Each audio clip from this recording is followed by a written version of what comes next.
ఓం శ్రీ గురుభ్యో నమ. అందరికీ నమస్కారం అండి.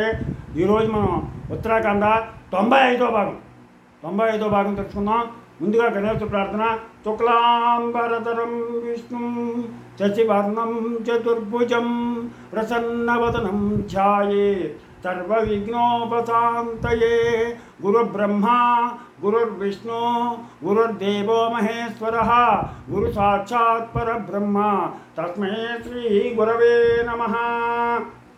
శ్రీరామ జయ రామ జయ జయ రామ, శ్రీరామ జయ రామ జయ జయ జయ జయ రామ. శ్రీరామ రామ రామేతి రమే రామ మనోరమే సహస్రనామ తత్తుల్యం శ్రీరామనామ వరాననే. హరి ఓం.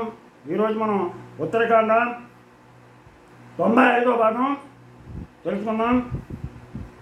ఆ తర్వాత రామచంద్రుడు మునులతోనూ ఆప్తజనులతోనూ రాజులతోనూ తనను సేవించుతున్న వానరులతోనూ ప్రతిదినమును ఆ గీతమును వినను. ఆ గీతం వలన ఆ కుశలవులు సీతాపుత్రులను ఎదించి ఆ రాజు సభవారు వినుచుండగా దూతలను పిలిపించి ఇట్లనను. ఇది ఉత్తరాఖండలో కుశలవోత్పత్తి వరకు ఆ బాలకుడు తన కుమారులని శ్రీరాముడే ఎరుగడు. ముందచ్చటను కూడా ఈ విషయం చెప్పలేదు. తమ గానం విను ప్రభువు శ్రీరాముడు తన జనకుడని కుశలవులకు తెలియదు. ఓ దూతలారా, మీరు వెంటనే వెళ్ళి వాల్మీకి మునికి నా మాటగా ఇట్లు చెప్పుడు.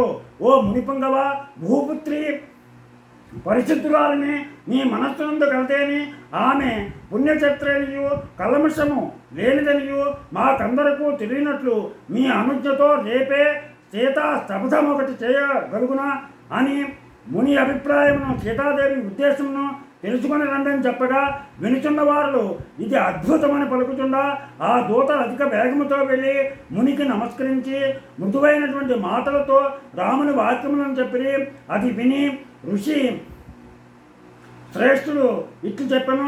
రామచంద్రుడు చెప్పిన విధముగా భూపుత్రి రేపే శపథము చేయను కాక స్త్రీలకెండైనను దైవము ప్రాణవిభుడే కదా అని చెప్పగానే ఆ దూతలు తిరిగి వచ్చి ఆ మాటను రామునితో చెప్పగా సంతృష్టి చెందిన మనస్సు కలవాడే రాముడు ముని సంగములను రాజులను సూచిట్లను సేవకులతో కూడిన రాజులారా, శిష్యులతో కూడి ఉన్నటువంటి మునీశ్వరులారా, మనస్సులందు సందేహమున్న పౌరులారా, అందరినూ తప్పక రేపు రెండు భూపుత్రి అపవాదమును తొలగించుకున్నట్టుకే జగములకు తెలియనట్లుగా శ్రేష్టమైన శపథము చేయనని చెప్పగా మునులు మేలని మెచ్చుకున్నది.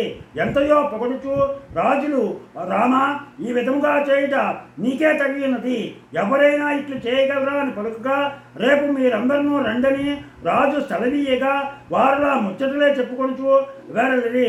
దాంతో మనకి 95వ అధ్యాయం పూర్తయింది. రేపు 96 తెలుసుకుందాం. మీరందరూ కూడా ఎంతో భక్తి శ్రద్ధలతో ఈ ఉత్తరాఖండ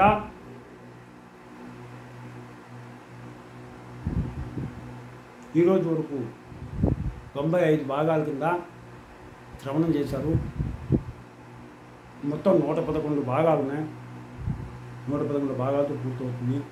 మీరందరూ ఎంతో భక్తి శ్రద్ధలతో దీన్ని శ్రవణం చేస్తున్నారు. మీరు వెంటనే కాకుండా 10 మందికి దీన్ని గురించి తెలియజేసి వారి చేత కూడా శ్రవణం చేయించండి.